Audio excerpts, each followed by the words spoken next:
చంద్రబాబు ఒక మెట్టు తగ్గారంటే మాయ చేస్తున్నట్టే. ఫలితాలలో ఘన విజయం నమోదు చేసిన సంతోషాన్ని కూటమి కీలక నేతలు ఉభయులు పంచుకోవడానికి ఉండవల్లిలోని చంద్రబాబు నాయుడు ఇంటికి పవన్ కళ్యాణ్ దంపతులు వెళితే బాగుంటుందా లేదా? మంగళగిరిలోని పవన్ కళ్యాణ్ జనసేన కార్యాలయానికి చంద్రబాబు నాయుడు స్వయంగా వస్తే బాగుంటుందా? ఇది అంత పెద్ద చర్చ కాకపోవచ్చు, కానీ వయసులో ఎంతో పెద్దవాడు, రాజకీయాలలో అనుభవజ్ఞుడు అయిన చంద్రబాబు నాయుడు ఇంటికి పవన్ కళ్యాణ్ వెళ్లడం మాత్రమే ధర్మంగా ఉంటుందని ఎవరైనా అభిప్రాయం చెబుతూ ఉంటారు. కానీ ఫలితాలు వెలువడిన రోజున అందుకు విరుద్ధంగానే జరిగింది. హైదరాబాద్లో స్థిర నివాసం ఉంటూ ఆంధ్రప్రదేశ్లో రాజకీయ పదవులు కోరుకునే వారికి ఓటు వేయొద్దు అని జగన్మోహన్ రెడ్డి పదే పదే చెబుతూ వచ్చారు. జనానికి ఆ పాయింట్ ఎక్కలేదు. కానీ దానికి తగ్గట్లుగానే ఎన్నికల ఫలితాలు వెలువడుతున్న సమయంలో పవన్ కళ్యాణ్ హైదరాబాద్లోని నివాసంలోనే ఉండిపోయారు. పిఠాపురంలో ఆయన గెలిచినట్లుగా ప్రకటన వచ్చిన తర్వాత గాని అక్కడి నుండి కదల్లేదు.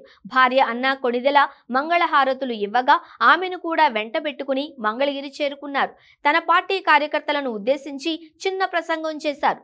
ఆ తర్వాత కూటమి విషయాల గురించి మాట్లాడుకోవడానికి పవన్ కళ్యాణ్ స్వయంగా చంద్రబాబు వద్దకు వెళ్లి ఉంటే చాలా మర్యాదగా ఉండేది.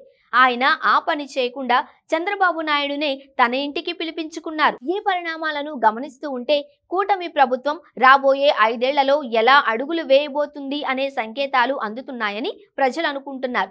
వృద్ధాప్యంలో ఉన్న చంద్రబాబు నాయుడు ముఖ్యమంత్రి స్థానంలో ఉన్నప్పటికీ Pawan Kalyan back seat driving చేయడానికి ఉత్సాహపడతారేమో అనే అభిప్రాయాలు వ్యక్తమవుతున్నాయి. అదే సమయంలో చంద్రబాబు నాయుడు తీరు గురించి తెలిసిన వారు మరో రకమైన అనుమానాన్ని కూడా వెలిబుచ్చుతున్నారు.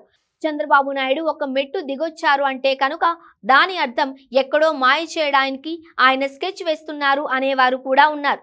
ఆయనే తనంతట తానుగా పవన్ ఇంటికి రావడం అంటే మంత్రి పదవుల కేటాయింపు తదితర వ్యవహారాలలో జనసేనకు ఎంతో కొంత నష్టం జరుగుతుందని వారి అభిప్రాయంగా ఉంది.